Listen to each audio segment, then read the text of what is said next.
Happy gardeners, welcome back to Sticky Ditch Nursery. We've got Charlie White on camera. Say hello, Charlie. Alright. And today I want to talk about taking cuttings. Now here's a cutting mix that I've made in a previous video. We'll need a bit of that. We'll also need a pot. We'll need a label clearly stating what's on there and what's date and all this sort of stuff with a waterproof pen, pair of glasses, and the thing that we are going to take the cuttings from. We're going to be taking cuttings from this. It's a dwarf carnation, it's called Sweetness, and they've got the most lovely flowers. Now if you're taking a cutting from a plant, you will be getting a clone of it, so I know that we'll be getting this compact bush of a growth, and also will have the same flowers. Can't remember what they were like, but they're pretty. So what we do, Char, if you can spin in, first we fill up our pot with our cutting mix, give that a tap down, get the air out of it, leaving a bit on top. Remember, the water has to sit on top to be able to go down through it, and then we're going to take a cutting. Now here's one that I took earlier, just to give you a little bit of a show.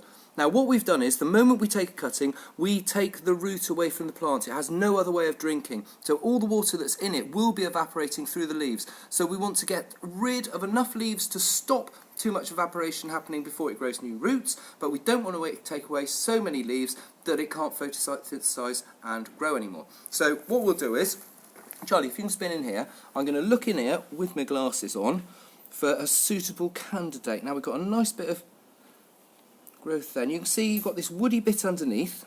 Now there's lots of different ways of doing cuttings, taking cuttings from these plants, and this is one that I'm doing at the moment. I will show you how to do layering in another video.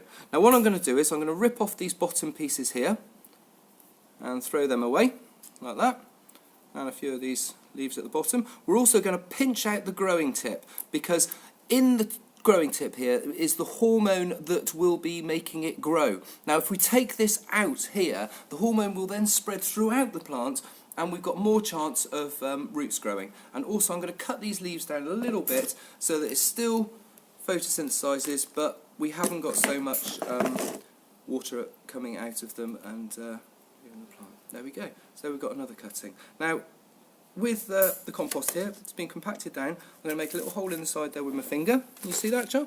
I'll spin it around the other way. And we're going to put it at the edge of the pot. Always put them at the edge of the pot. It's the last bit of the pot to dry out, so you've got less chance of it perishing. So got him in there, nice and tight. I'll just stick this other one in here as well. So finger in. You don't want the leaves touching, because that could introduce mould and infection and things like that if they get damp. There we are, and we pop those all the way around the edge of that, but I'm not going to do that because everyone will get bored. And then we give it a little bit of a watering. That was maybe a bit much of a watering, but that'll do. Wait a minute, let's pop him in there. There we go. Alright.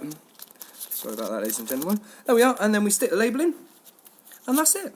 Now I'm going to be leaving that in the greenhouse. I'm going to be keeping an eye on it, and I'm going to be misting that. I'm going to give it a bit of a misting just so that it stops the water coming out of the leaves and the thing evaporating, etc, etc.